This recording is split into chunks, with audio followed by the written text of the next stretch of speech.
we can also conduct a vote here. I can tell you it will be divided. All right, gentlemen. Now, Coach, looking at coach's appointment, we've got a new coach that has been appointed by Cameroon, Toni. Conceicao. I don't know if I'm pronouncing it well. He's Portuguese, of course. We saw at the Nations Cup, AFCON, Clarence Seedorf, Patrick Kluivert coaching Cameroon. We saw when they won it in 2017, it was Belgian Hugo Bruce who was coaching the team. The same again to be, going after European coaches. This one, I tried to do a research. Who is this coach? Is he coached on the continent? TP Mazembe there? Maybe not. I couldn't see anything. Yes, Cameroon. Cameroon, we know, 1990 is it when we, got to know that famous team at the World Cup. Yeah. How many years, how many moons ago? But still, they cannot have their own coach that they can entrust to take the Indomitable Lions forward. They are still trusting European coaches. Your thoughts on nations like Cameroon that have been at the World Cup, on almost every occasion, but we still do not have trust on their own local coach who can steer the ship forward. Lasto, I've been privileged to have studied in Brazil. The so-called world leaders as far as World Cups are concerned. Yes. And been there for quite a up and down every time. 4 months at a time. Yes. Studying football only. Sure. And being able to rub shoulders with Mario Zagallo Yes. and Pereira himself. And one day we were sitting in a conversation like this, and Pereira told us, nowhere in the world will a foreigner win in another country the World Cup, or for anything in that matter. Maybe a local cup, yes, But not the World Cup. but if the nation does not develop their own, you'll never win it. I didn't believe him until he explained to us how we won 94. Yes, 94, yes. In the USA. And how the Brazilian people, be it football, be it politics, be it doctors, be it lawyers, how they were behind him to give him the best. Because why? He was a Brazilian. Sure. You understand? Yeah. So Yes. it's not about hiring someone who can take your team to the ABSA Premiership. No, it's about hiring someone that's going to take your country because he bleeds African blood. He knows the culture of that particular country. He's indebted to that country Yes. because Yes. his life is coming from there. So therefore, everybody who's in that country will give them. And if he says, I need 5 doctors, they will give him 5 doctors. If he needs 7 fitness trainers, he will get 7 fitness trainers. And that is what makes the national team coach more powerful than anything else.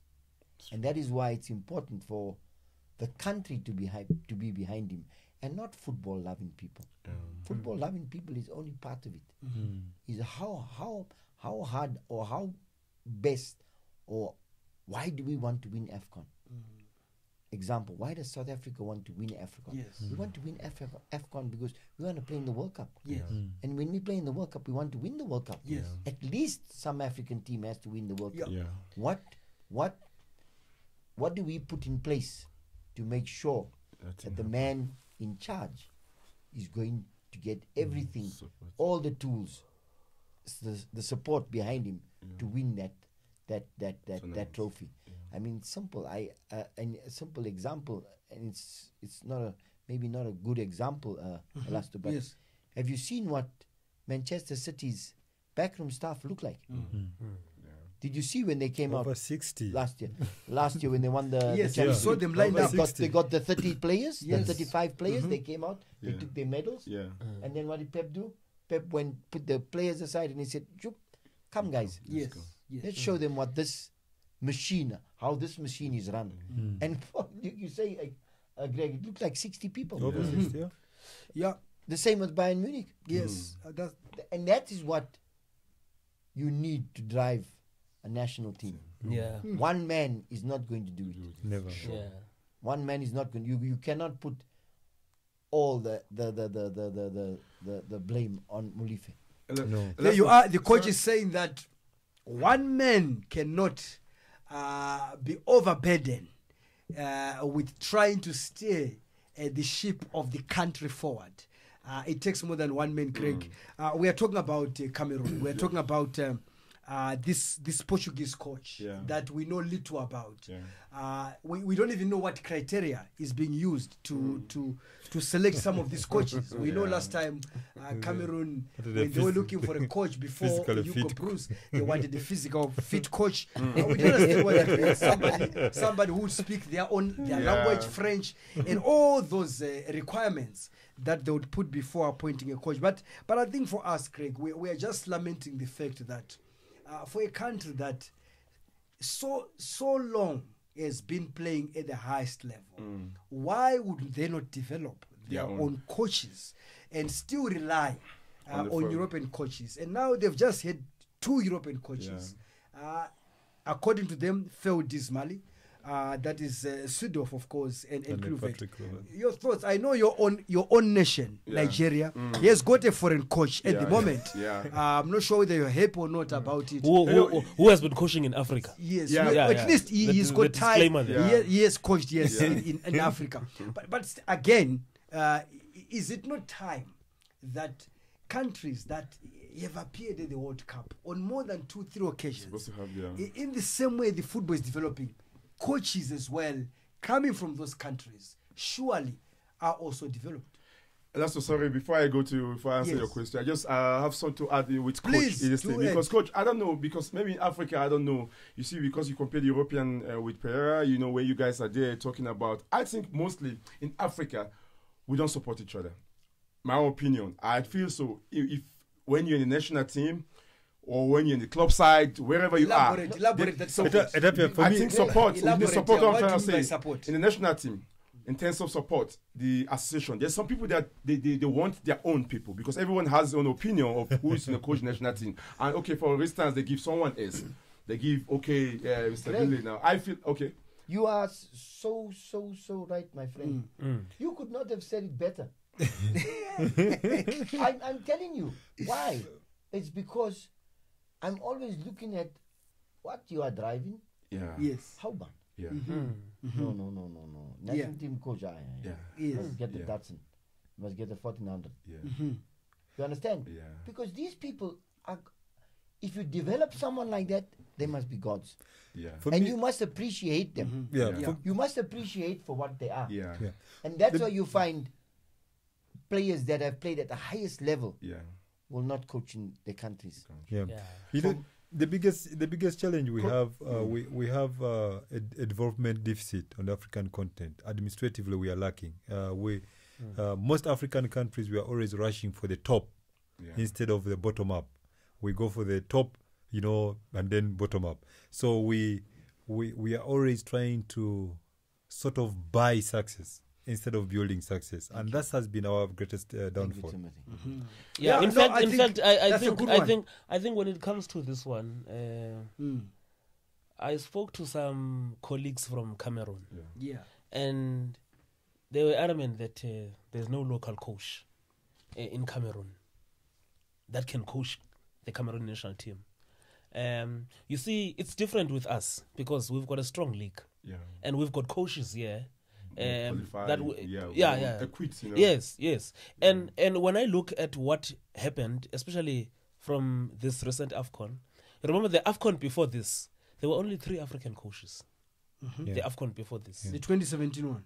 Yes. In this AFCON, I think we had about 10. 11 coaches. actually. Yes, 11 local coaches. And if you look in North Africa currently, the president of Egypt, not the president of the FA, the president of Egypt, the state president. Yes, he forced Egypt to go for a local coach. Yeah, now they've appointed. Hossam El Badri has just been confirmed.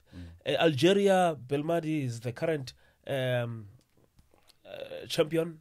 He's the local coach. In Tunisia, they've got a local coach. And who was the runner-up? Senegal. Of the AFCON? It was Senegal. You know, you look at some of the appointments that have happened after that. So we are moving, but the countries that are going back, your country has shortlisted 3 foreign coaches. Yeah, but no. Yeah. But I'm also looking at vis-a-vis the state of local football. Yeah, but so you see, even that there is no local coach. Actually, this is very interesting and embarrassing. These are local coaches who are thinking and claiming and declaring that they don't feel they are ready for the job. Yeah, but what I'm trying to say is that this thing goes back to one of the concerns I had, that you know, when I was at the AFCON, as much as I was appreciating covering this AFCON, but part of me was saying, what is more important, the senior national team or a strong league? How are you going to develop strong football if you don't have a strong league? Because now it goes back to the point that you're talking about of leadership, administrative duties that are lacking in African football. So for me, I would say we need strong leagues. Yeah. Let's to go back to your question. I mean, all right. You see, like with the coach, quick one, Greg. The coach Cameroon Appoint. I think, you know, for me, I think they run out of option in terms of Patrick Nguboma was in the running. No, but I think but he was no. Just because you're an ex-player. No. There was no option. Okay, this one we had a situation. We had a situation in Cairo where someone who was never even coached under 9. But he had the title of being a second coach. The point, Greg. Yeah. The point. You know, when Cameroon says what Vele is saying, that we don't have anyone suitable at home for this job. Okay. Then it tells me something. Oman That's Big. what I'm saying. Oman It tells me Oman something. Big is assistant. Because what I'm saying, to this head coach. what I'm saying, if you look at the record, the history, if you look at the appointments of the Cameroon national team, you would see that the focus has been so much. Mexico. Greg, Sorry. the focus has been so much on appointing foreign coaches, neglecting the local. their own, because you have to develop coaches. You have to develop. You have to tell us that then you appoint. In Cameroon that 5 times they've won the AFCON. Yeah. You tell me that they haven't earmarked certain coaches to be able to steer even this Patrick team Mboma, forward. Patrick the Mboma. names. Patrick There's Mboma so many greats Cameroon players Patrick- that have played in Europe. Not only And they're local. coaching. Like Oman Big. So why are they not coaching the national team? All right, I think this Patrick Mboma was encouraged by Almadi to try to coach. Besides that, And now he's gentlemen, he's I think applying for to be a us, coach. What I want you guys to just focus on Yeah, is a nation, is a to- country, and I think this goes on to every African country. yeah. That you cannot tell us that don't- you're there's not no one developing in that your country. own coaches, and you tell us after 20 years There's- that we still don't have a coach of No, our no, own. no. It comes Then to the lack of something's wrong. administration. All right, let me ask. I just want to bring in the coach. Now, talking about coaches, of course, we've heard this word because now maybe that they are looking at that. I don't know if philosophy exists when you talk about the national team, because we don't hear That word. as one of the criteria. Maybe it exists, but coach, what is philosophy? We normally hear about it on TV when the analysts are dressed nice. They say we don't understand the philosophy of this coach. Is there such thing as a coaching philosophy? And if it is there, what is Coach Kevin Johnson's philosophy? Elasto, personally, in the modern day football, your philosophy can only be dictated by the type of player that you're coaching. Amen. Okay. Because going through your coaching courses and going through different players that you play with determines what you can do with that particular team. My own personal thing, myself as a coach, yes, because I'm African, I like to put the ball on the floor. Okay. I like to play from the back. I like to play with wingers. I like to play in certain games with a striker that knows how to run the channels. I like to play with a striker that knows how to hold up the ball. I like to play with a number 10 that can score goals, that can make goals. I like to play with wingers that can come inside, with midfielders that can overlap on the outside or on the inside. But at the same time, having strikers that can defend at the same moment. So it's about in possession and out of possession. That determines your type of philosophy you have. But at the same time, you've got to understand what group of players you're working with at that moment, because it will always change your philosophy. It will always change your mentality towards winning and losing, because that's the bottom line is that's what it's all about. But as a coach, if I have a 5-year plan within a team, I will tell them, guys, this team has to play attractive football. What is attractive football? Attractive football is that you have possession of the ball all the time, and you're able to move the ball from one end of the field to the other end of the field and back and forth, and you're able to retrieve the ball the minute you lose the ball. And you're able to have players who are comfortable on making 10, 15 passes before losing the ball.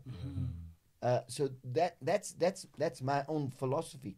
That's what I like to see. Is I like to see me going onto the pitch against Gregor Tathia, and the game has to be a chess match, or we know better in Africa, a draft match, or a marabaraba match. Because now you have to think. If he moves his player there, where do I move my player? If he has the ball with the left back, what do I do with my team in that situation? And if he has a tendency of throwing the ball long, does he throw it high or does he throw it flat? So those are things that determine your philosophy on the day. But like I say, my philosophy is always to play with the ball, to display the talent, to have the players move on the pitch tactically in a better way in order to hold the ball, so that I can display what an African player is all about. There you heard it. It is hashtag Front Football. Engage with us. The coach is here, of course. You heard about a little bit this philosophy of his. The ball on the floor as an African. That's what we want to see. I remember that football because, sometimes people will say, Coach, but what has Kevin done? I remember that football. I was answering someone last week. I said, I remember that football with